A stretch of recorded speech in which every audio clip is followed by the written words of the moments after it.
We're going to talk about the Magician now, number 1, but the second card in the series of major arcana, sometimes called the Magician, sometimes called the Magus. And why don't we start right there with the differences in his name? Magus of Power. The Magus of Power, that's his hermetic title, right? The Magus of Power. You need a sound effect. I know, we do, like a echoes. The Magus of Power. We might as well get right into it and say that this is going to be all about Hermes and Mercury. And the fact that he's a magician and a magus is complicated because originally, you know, the earliest, like in the Marseille Tarot, you look at it and he's basically, you know, a street con, right? You know, he's like the guy. Where's the ball? Which cup is the ball under? Exactly, Point you to know. the cup. So Mercury's a hustler too. So. He's a hustler too, and he's got power with a big P and power with a small p. You know what I mean? That's reflected in some of his original names. For example, he was called the Juggler or le Jongleur, le Battleur, the Mountebank. Oh, I saw these two. I forget where it was. I can't remember which reference I saw this in. Probably a Marseille one. But the Thimble Rigger, the Quarter Penny. You know, I mean, I think those are trickster type terms. I like the words, you know, the magician and the magus, because it, you know, obviously makes you think of magic. Mm-hmm. And yeah, like always loved Crowley's definition of magic, you know, the science of causing change in conformity with will. Yes, yes. And that's kind of what you see in both these cards, you know. You see him holding, well, in one card, he's holding the wand. He's got that double wand of power. And in the other, the card, he is the wand. He is the wand. Right, right.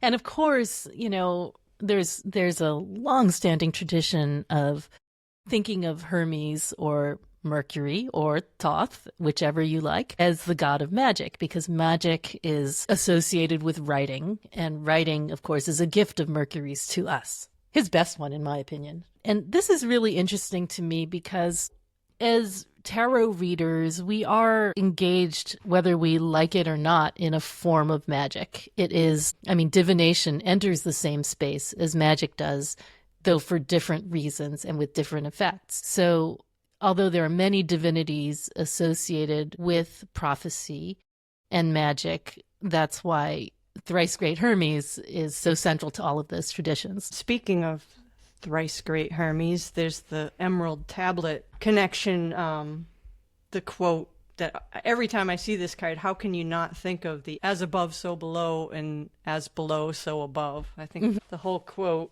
in truth, certainly, and without doubt, whatever is below is like that which is above, and whatever is above is like that which is below, to accomplish the miracles of one thing. There it is. There it is. And here in the Rider-Waite-Smith card, you can see the gesture, the as above, so below gesture.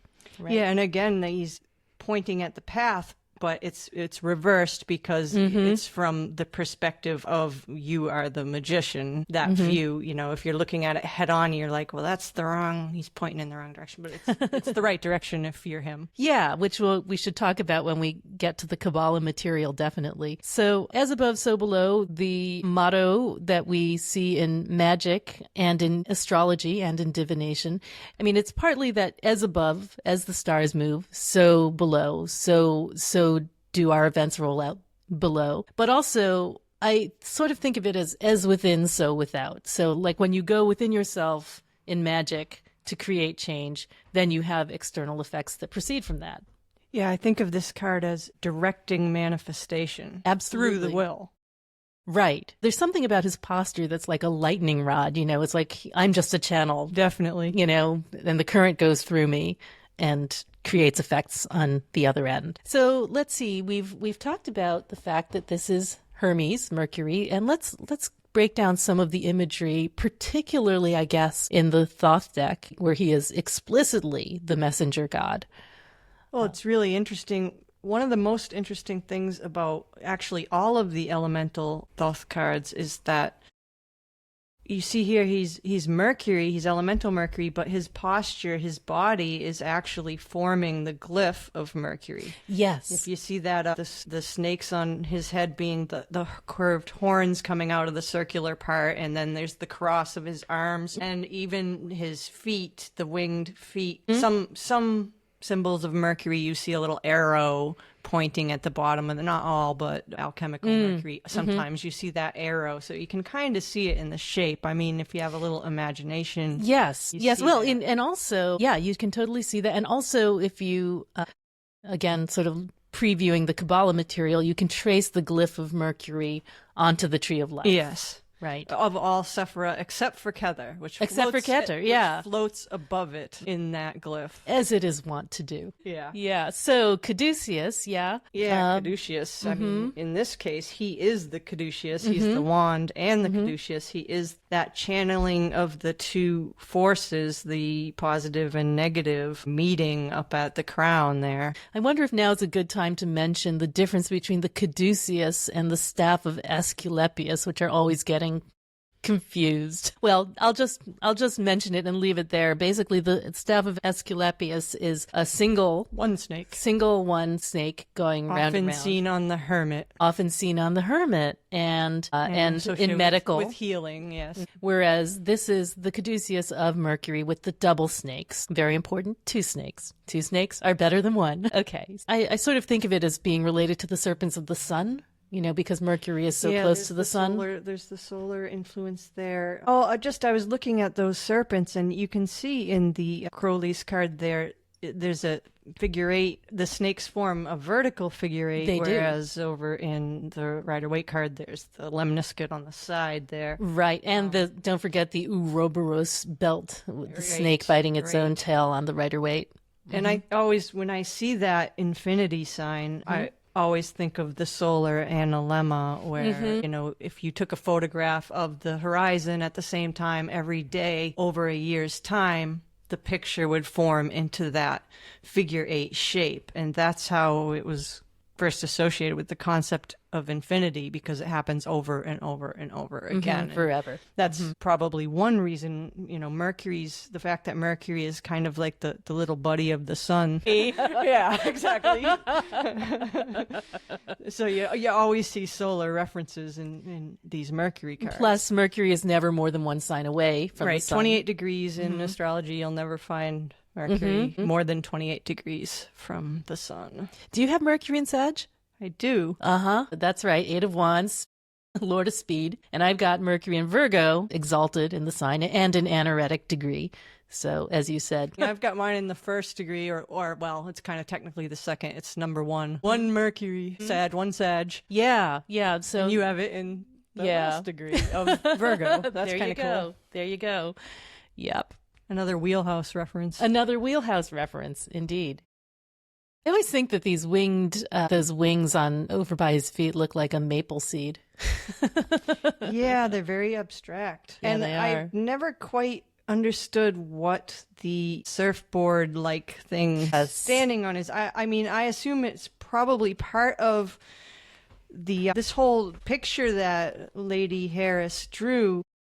I've seen that pattern before. I have a book by Olive Witcher, which is about projective geometry. Ooh, cool. And there's a certain pattern that it's ellipses and hyperbolas, and this almost exact pattern is in her book. Really? Yeah. Don't ask me to explain it. Geometry is not my favorite subject in that way. Not in that way, exactly. I love certain aspects of geometry, but that's not one. Okay, so I've got Snuffin open now. For those of you who are listening, that's Michael Osiris Snuffin's The Thoth Companion, which is a great sort of introduction to all of the imagery in the Thoth. The head of the Caduceus is a winged phallus. There's that word again. Of course it is. Of course it is. Forming, as you said, a vertical lemniscate, which, according to him, signifies omniscience. Okay. And it's got the descending dove on it, it looks like. Yeah, I think we have dove and serpent again. Yes, we do. So the dove again descending from the divine down into matter, and the serpent climbing up the tree of life. Right, because this is another card that's coming out of Kether, so that's the similar reference. Right. Speaking of which, we have, so this is from Keter to Binah. Right. Whereas there's usually, this is different from elsewhere in the tree, because usually when we're going down the tree, we kind of go from right to left, stepwise. But in this case, we go right, left, and then middle down the tree when we get to the high priestess. So the paths are kind of different up on the supernals. And I just saw this, which I didn't notice before in Snuffin, which says that the serpent on the left has the throne-shaped headdress of Isis, which is associated with Binah. And the one on the right has a simple crown symbolic of Keter. Yeah, the path. Right. So that's a reference to the path. Hard to see, but sort of hard to see. Can kind of see that. Yeah, you might be able to see it better on the actual card there. Yeah, oh yeah, you can see there the little seat. Yeah. And both Maguses, both magicians in the Rider-Waite-Smith and in the Thoth deck are kind of holding their arms in the same position, as you were saying, indicating the path if you put yourself in the position of the Magus. We were talking about, that shape at the bottom. It almost looks like perhaps the dark area, it reminds me of the black is the color of Binah. It's not exactly black there. It's just dark. It's dark, but I think sure. It's almost an opening, and this is it looks he's like balanced it on the wand, and it's pushing up this like web of light. Mm-hmm. If you look at it in a different way, it looks solid. But the more I look at it, the more it seems like it's negative space. Yeah, it does. I mean, and Binah is, the great dark sea, right? And when you look at it from above like this, it might look like that. But when we look at lower down cards on the tree, we sometimes look up at Binah and there are stars in the great dark sea. And then if you look at his feet there, balancing on it, you see the sandal strap, which is the Egyptian Ankh. Oh, I thought it was more snakes. It is, but they're in the shape of that sandal strap shape with kind of like the toe loop. Oh yes, sure it is. The shape of the Ankh, which is a reference to go. Mm-hmm. Right, because we have the four powers: to will, to dare, to know, and to keep silent, and to go. Thus, to go. Mm-hmm. Good. Right. So since we've been talking Kabbalah, we should mention that the Hebrew letter associated with this path, with Mercury, is Bet. Bet. That's right, meaning house. And I just want to, even though we're focusing on these two cards, I just want to mention that neither of them has a reference to house, but your deck does. And that's one of the things that I love about it. I'm specifically thinking of the Magus and the Tabula Mundi, where you have a DJ in the house, literally. Yeah, that was kind of my little joke. Trickster. Yes, exactly. And I sometimes look at the Thoth image and think, couldn't you have put some kind of house reference in there somewhere? But no, it is the house of the spirit only. Beth again is not a mother letter, but a double letter. So now double letters all being planets, exactly, and they are in the Sefer Yetzirah. They are associated with these binaries, these polarities. I don't know if you know these, but life and death, wisdom and folly, grace and indignity, and this one in particular is associated with life and death. Yeah. Yeah, interesting. It makes me think of, the path there from Keter to Binah being from white to black. Yes. And I've also seen the roses and lilies in Rider-Waite-Smith referred to as a reference to life and death as well. The lilies being sort of representing sort of a funeral death aspect, and the roses. Yeah, so they maybe in that card they're kind of the stand-in for the Binah. Now, with the double letters, the idea was, I guess, that they can be pronounced hard and soft. So the B has sort of like a harder B and a softer B. And I don't really know if that's used in modern Hebrew so much. My impression was that it's not, but that historically that's an important... I can barely pronounce English words. But that's the fact that it's a double letter, is historically and mystically significant. The fact that there are 7 of them that go with the 7 planets is also significant. And in other versions of the tree, like the Luria version of the tree, they sort of foreground that difference between the mother letters, the double letters, and the single letters much more than the tree we use for the Golden Dawn does. Right. So, you have the 3 horozontals are mother letters, and the uprights. Diagonals are the... Exactly.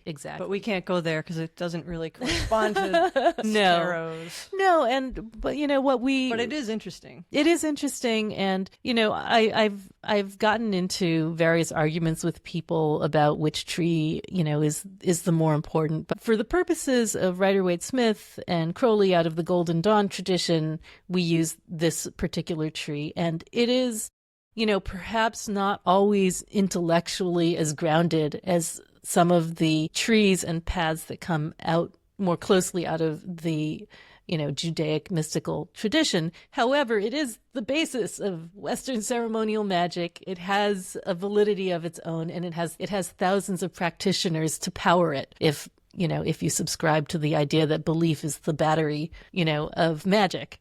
So that's the rationale, which I kind of wanted to just go through because we didn't mention that in our first podcast. I just wanted to emphasize that although all systems are valid, whatever investment you make powers your practice, this is the one we're focusing on for the purposes of our discussion.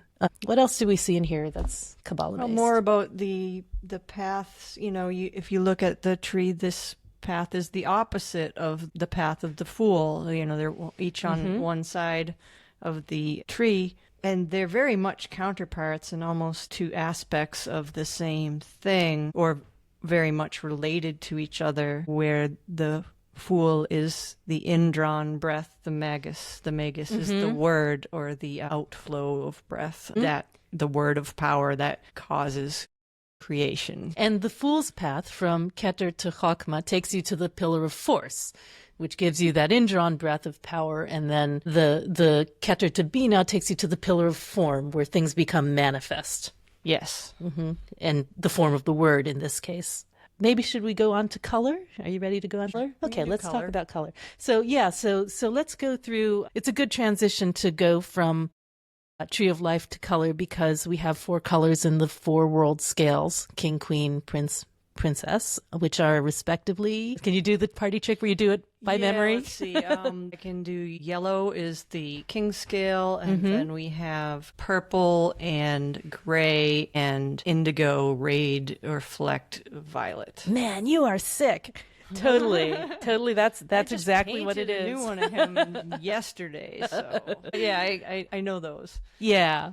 So, and we see the yellow and gray in his skin, which, you would think would lead to kind of a sickly effect, but in fact just makes him look gilded. Yeah. And the yellow, as we were saying before, we saw it in the Fool, but, blended with the light of Keter. So it was a bright pale yellow in the Fool. And here it's just straight ahead yellow, right? Where's the indigo rayed violet? I guess that's the background of the card. Yeah, the background. Right? I would say that dark indigo around where the objects he's juggling show up with some of those rays are a violet-y right here. Yeah. The violet rays kind of passing through that indigo background. And whereas the Rider-Waite-Smith really just picks up on the yellow. Yeah, I don't know if they could print purple back then. I wonder. Oh, good point. I'm trying to think. Well, there's purple on the lover's card, right? So... Yeah, he's got a purple-like garment. It's sort of a mauvey. Well, it's gray. It's grayish purple.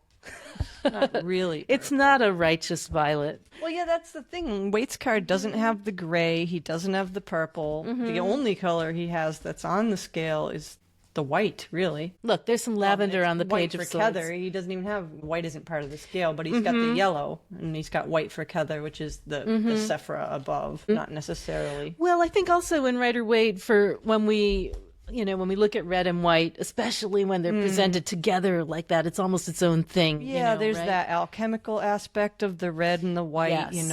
The male and the red female, lion and the white eagle. There's also the trinity of red, white, and black. The maiden, mother, and crone. Now here you don't really see the black so much, but again, it makes me think of Binah. That's on the path there. Right. And I've also heard the red described as as carnality is life is passion, whereas the white is the purity of intent. And you can see that the magician in Rider-Waite-Smith is clothed in white, but he has the color of life draped all over him, acting on it. Yeah. Another interesting thing about those roses and lilies is the Song of Songs, the quote, "I am the rose of Sharon and I am the lily of the valley." And there's also another alchemical illustration, I think it's in Michael Mayer's series, where you see two vessels and one is kind of like pouring this smoke into the other, and they form a Vesica Pisces in the middle. And I don't know, it just reminds me of that. It's the sun and the moon, the lunar and the solar. Yes. The white being lunar and the red being solar, and then that creation between them of the roses, because in that illustration there's that Vesica Pisces, and in the center of it you see a blooming rose, or several, I think it's 5 blooming roses or something. Gotcha. But now in the Thoth deck we have sort of a reference to the blending of male and female, and the fact that this is a hermaphrodite, which is literally Hermes plus Aphrodite, right? And the idea, I think, is that his secondary sexual characteristics have not fully emerged yet, since he's above the abyss. And yet he's also the first emanation of the masculine, which is, it's the full splitting into masculine and feminine, as you have the Magus and the priestess. But because he's above the abyss and he doesn't pass below, perhaps that masculinity is not fully formed. Right, because if it was, we'd be seeing that all over this card. Thank you, Aleister Crowley. Yeah, okay. Something that people have sometimes noticed is that on the Rider-Waite-Smith, there's this very clear infinity lemniscate over his head. But another way to think of that is as the number 8, as a numeric reference. And of course, 8 is the number of Mercury. That's right. The 8th Sephira corresponds to Mercury, way further down on the tree. But it could be a reference to the Sephira Hode. Also, I don't know if you have gotten into this on your worksheet there, but there are 8 tools he's juggling. Ah, yes. Yes, right? And not just the 4 suit symbols. Is that an 8-pointed star or a 10-pointed Ooh, star? It might be on the coin. It might be 10. 1, 2, 3, 4, 5. No, it's 8. Ah, there you go. Yeah. There you go. So that could be a Mercury Sephira reference another, too. Mercury reference, the 8-pointed star. Mm-hmm. So what do we have besides, We've got the stylus and the scroll for Mercury and writing, and we've got the phoenix wand there with that animal-headed. Yes. What does that there. Represent? Well, resurrection, I would think, being a phoenix-headed wand. Is that the one they call the wand of double power? Yeah, that's one way of putting it. Yeah, because, single power is not enough. There's a lot there to look into. The wand of double power. I mean, that's the weapon of Thor. His weapon's also the sword, but the double wand of power refers to his dual nature as well. Mm-hmm. Yeah, got you.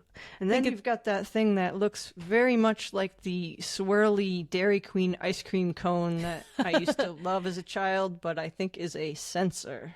Yes, that's a sensor. Fire. So that's actually, maybe we should just sort of go through this since our listeners are not seeing the same thing we are. Why don't we start from the lower left and sort of go clockwise? So lower left is the coin, right? So that's our pentacle with the 8-pointed star. And it has a bunch of dots around it that I don't know if you can... Are we going to count them? I tried to count them, but it was just on this thing, which wasn't very easy. And I would love to say that there are 19, in which case would be a reference to the sun, but without a magnifying glass, it's very difficult to count them. I can count 1, 2, 3, 4, 5, 6, 7, 8, 9, 10, 11, 12, 13, 14, 15 distinct points. However, that line obscures the right. bottom ones. If you put points where they all should be, so it's symmetrical, you could get 19. That's what I was thinking.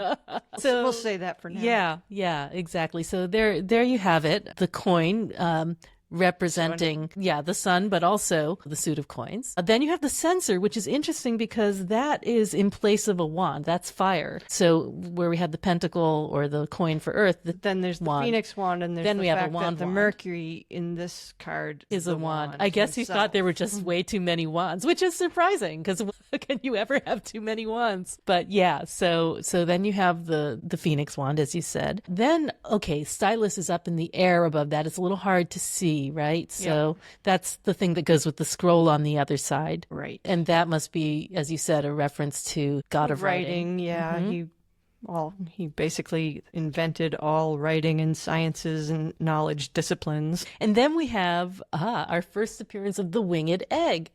One of many. That's our sixth object. So what do you want to say about the winged egg? I think the winged egg is kind of a reference to the Fool, where in the Fool card we had a reference to Mercury with the caduceus and the winged disc. In almost the same position on the card, we have the winged egg. If you look at the two cards, it's almost in the exact same place. So I think they're referencing each other. That winged egg is a reference to the Fool and, the egg of spirit that all things come from. Yes. Isn't that the egg that Fane's Lightbringer hatches from? Something like that? Right. And it's also, an alchemical symbol, related to the whole journey. It's the very beginning of this alchemical journey that we're on. Although we will see this many more times. Yes, we will meet the egg. You can never have enough eggs to make a cosmic omelet. Okay, the seventh object is the cup. Yep. Right. Pretty straightforward. And the eighth object is the dagger of air, I guess. There we go. Yeah. So 8 objects. Number of 8 being Mercury, and he's juggling them like a fool, or like a Magus, I guess you would say. More skilled at juggling than I am. Oh, God, for sure. Me too. Also, we have the winged sandals of Mercury, and the wing. Does he have a winged helmet too? Not in this case, I guess. No, I don't think so. In this, I mean, the serpents on either side almost are wing-like, kind of refer to that in an abstract way, I think, like the glyph. But actually, the wings behind his head, you'll see the wand has the winged disc, but behind those are even a larger set of wings. Yes. And they kind of, come from, almost attached to or come from behind the serpents. So I think it's kind of a very abstract way of the I guess wing so. helmet in a way. I see. So those pleats you're seeing up at the top and then down towards the side as wings, which you could do. I thought it was a reference to fan as the magical weapon of air, which it could also be. Could also be. Well, it's both and when it comes to interpreting mystic imagery. Let's see what else. We've got the monkey. Yes, cynocephalus ape or Cunocephalus. Hermanubis. One of the figures on the Wheel of Fortune, yeah? Yeah, and which is interesting that you say that because you see he's raising his fist, which is the kaf, the letter fist for the wheel. Kaf meaning fist. Yep, and so ape you raising see fist. Him on the wheel in the position of Mercury.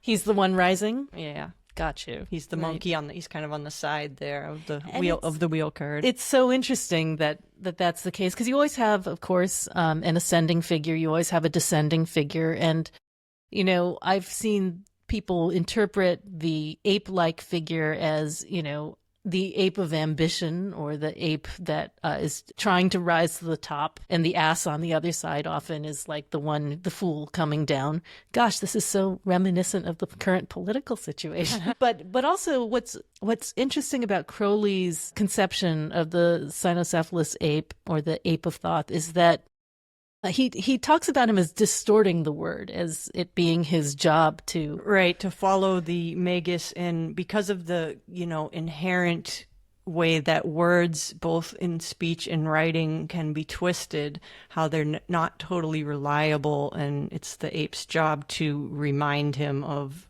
the fact that there's just distortion inherent in everything you say, and things get lost in translation, basically. Yes, and that's really interesting because, I heard on somebody's podcast the other day, it was probably Rune Soup, and I was trying to find the mythological origins of the story, but I couldn't. Well, in Egypt, the ape was a companion of Thoth. Right. But he was more helpful. Yes. He was kind of companion, and I think he helped in the Hall of Judgment with the weighing of the heart ceremony. So he was a little more helpful, but I suppose you could look at it being reminded of the distortion might be more helpful than threatening if you look at it that way. Well, one of the cosmology that I'm thinking of, and I wish I could remember what it was from, there's a discussion between the gods, and the god of magic or language, whichever it was, the Mercury figure, says, I've invented this, super nifty thing that, will allow people to remember things. It's writing, it's magic, it's great. This is the greatest gift I have for humankind. And, the older gods say, that's a terrible idea. They'll never know the truth anymore. They'll never experience direct knowledge anymore. They'll become stupid. It's kind of like what happened with cell phones and remembering phone numbers. That's right. It's sort of like, now that we have access to all knowledge ever, why have any of it in our heads? But I think it's so interesting because, words inevitably distort. We can't purely connect with, archetypal knowledge when we have the word to mediate. And I think that's what that story is about. And also maybe that's what, that figure's about as well. Yeah. I mean, and what is hermeneutics but the art of interpretation, right? Okay. Almost sounds like Hermanubis. So, he's supposed to have a dog head. He's supposed to be an ape with a dog head. It's kind of hard to see in the picture. Yeah, he looks like an ape with an ape head to me, but okay. Yeah, I guess he has sort of a pointed muzzle a little bit going on there. We should also talk a little bit about the numerology of the cards. Specifically, we've talked about the Fool as the 0 and the Magician or Magus as the 1, but that fist reference of the Kynocephalus ape, what would you like to say about that? Well, that relates to the wheel card, which is card 10. And if you look at 10, it's not only a 1 and a 0, perhaps bringing back both the Fool and the Magus, but it reduces to 1. So there's definitely, a correlation between those two cards, as was seen in the symbolism. And we also have the Sun card, number 19, 1 and the 9, adding to 10, reducing to 1, and the Sun has that correlation with Mercury as, their partners. Mercury is the closest planet to the Sun and kind of runs around him like the little dog. The Sun's little dog. Yes, exactly. So there's this intimate connection between the 19, 0, the 1, the and 10. The 10. Exactly. Let's see. Okay, so other archetypes of Mercury, we should just maybe go over them for people, since I know Crowley was aware of them. The whole going back to the shape of the glyph and the winged helmet, you see the horns on the circular part of the glyph referencing the winged helmet, referencing almost like antennae, where he's both transmits and receives. So it's the active and the passive, like I think you mentioned the lightning rod, he both transmits that lightning and receives it from above. Yeah, I mean, that's the weird thing about electricity. It doesn't come unless you have the structure to receive it. So he's like a living antenna. He is the embodiment of the current. Yeah. And as other gods, Odin, right? Thoth himself, Loki, maybe, Hanuman. Odin with his twin companions, either wolves or ravens, kind of brings back in the dog there and the dog-headed ape. And the ravens, that's interesting because the names of Odin's ravens are Hugin and Munin, thought and memory. Right. Oh, that's so great. Yeah. And for those who are linguistic nerds, you remember that, of course, Wednesday is Odin's day, which is why Wednesday is Mercury's day. And you also see that in all the Romance languages, that Mercury's day is Mercredi in French and miércoles in Spanish. So that is reflected in the very names of the week. So another archetype of Mercury is Prometheus. Right. Bringing down the fire of heaven.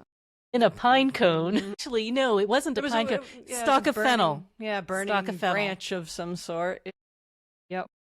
Which, if you think about it, it wouldn't work. Fennel, no, not so much. But it's a really nice idea. And that is, one reason that fennel is associated with Mercury, with this archetype. So one thing on the weight card that is kind of a mystery, at least to me, you see on the edge of the table there are these squiggles. One of them clearly is that dove of spirit. It's ascending rather than you're descending. right. You're right. And on the left is what looks like mountains or water. That middle one, I really can't tell what it is.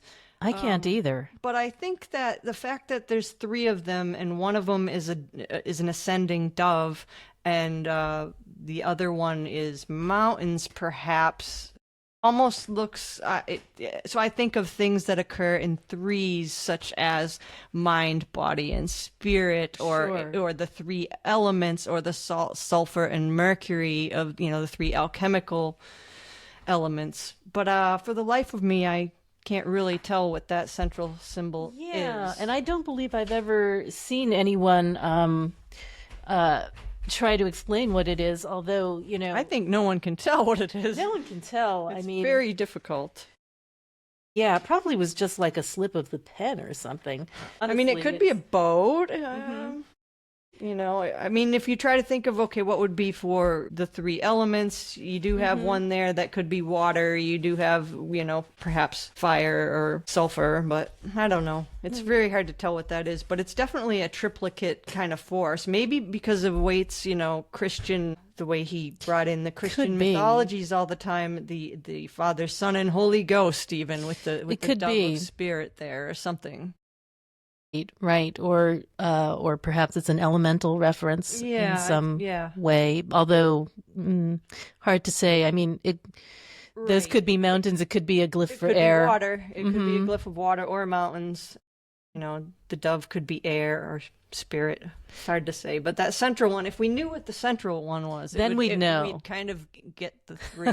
Which three he's referring to, maybe. Exactly. Listeners, if you know what that middle picture is on the edge of the table in the Rider-Waite-Smith Magician, do write us and let us know what you think.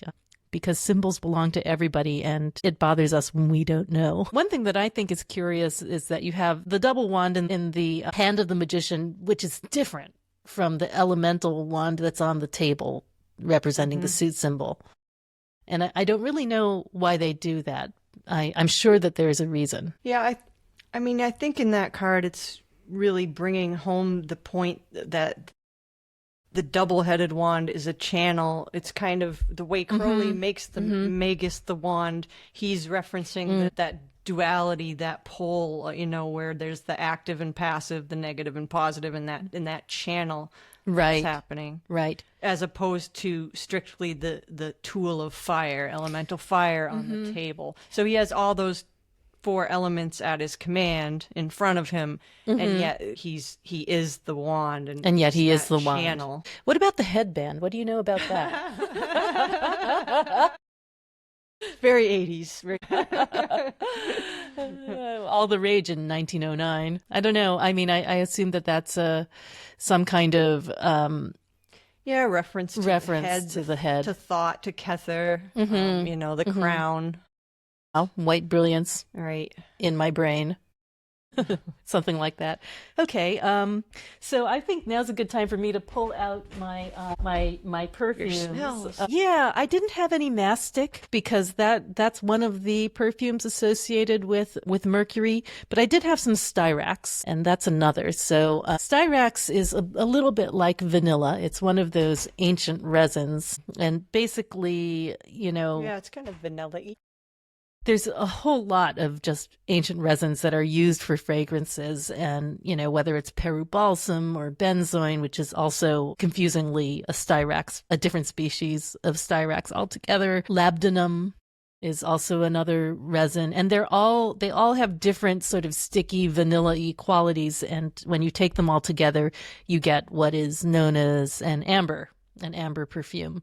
That's the base of it. But styrax in particular is associated with Mercury. And the other one that I've seen a lot is frankincense, which is kind of associated with all of the gods. I think of it as the sun, but maybe Yeah. that's again another Mercury Sun for sure. Sun for connection. sure. Yeah, well, there you go. Yeah. I mean, you can basically use frankincense for anybody. Nobody hates it. They all come like frankincense seems to be like god bait. But and I'll just do this real quick. The musical note is once again E flat. No, sorry, E natural. E natural because it's yellow. It's that simple. Just like it was in The Fool. And it's sort of annoying that they have the same note, but you know, there are only 13 notes and there are 22 majors, so we're going to have some redundancy. Sorry. Well, it just shows their connection, and they are kind of like an aspect of each other. The same 12 notes, thing. sorry. Yes, exactly. They are related. They are aspects of each other, and hence it makes sense that they have the same note. I mean, there are other natural references that go with the magician that might be worth referencing, but they tend to be plants that have, I guess this is the doctrine of signatures, they tend to be plants with airy parts, like carrot family plants, dill, fennel, coriander, stuff that sticks up in the air and has an umbrella kind of thing. Yarrow? Probably. Plus yarrow, you know. Yarrow always smells like it's carrot family to And me. yeah, for sure. And it's, you know, associated with divination through the I Ching, of course. Did I tell you that I tried to grow yarrow last year? This was, You had to try? I had to It's taking try. over my yard. Really? Yeah. Are you serious? Would you dry some? Sure. Okay, and then cut it into 17 pieces or however. I don't know how many pieces You want you some need. I Ching sticks Yes, while you're at it? that's 'Cause, what I'm saying. That's what I'm saying. Yeah, no, who knows? Maybe I It have grows it wild in my... all on the side of the road too. Right, Very common. right. I have the colored kind because it's ornamental, but it's Pink? The pink yellow. It's yellow actually. Yeah. Mercury. Yeah. Yellow for Mercury. All right. Wow, that's awesome. Well, I hope you'll cut some of it. I've also seen nutmeg and cloves, sort of spicy things associated with Mercury. I guess because of their stinginess and speed of sort of penetration. Lavender also is historically associated with Mercury. And whenever I smell lavender, it's just there's a sharpness and clarity to it that always seems to go with mercurial things. Okay, anything else we want to And mention? lavender, the color, is in the card. Lavender, the color is in the card. That's right. Sort of. Absolutely. Violet. Purple. Kind of. That's right. Oh, it's That's right. indigo, raid, lavendery. Oh, right. Raid violet. So it's Yeah. purple in the queen scale, and there's indigo raid violet in the princess Which is kind scale. of a lavendery violet. Yeah. Gotcha. Okay. All right. Thanks, everybody, for playing along, and we will be back with the High Priestess next time.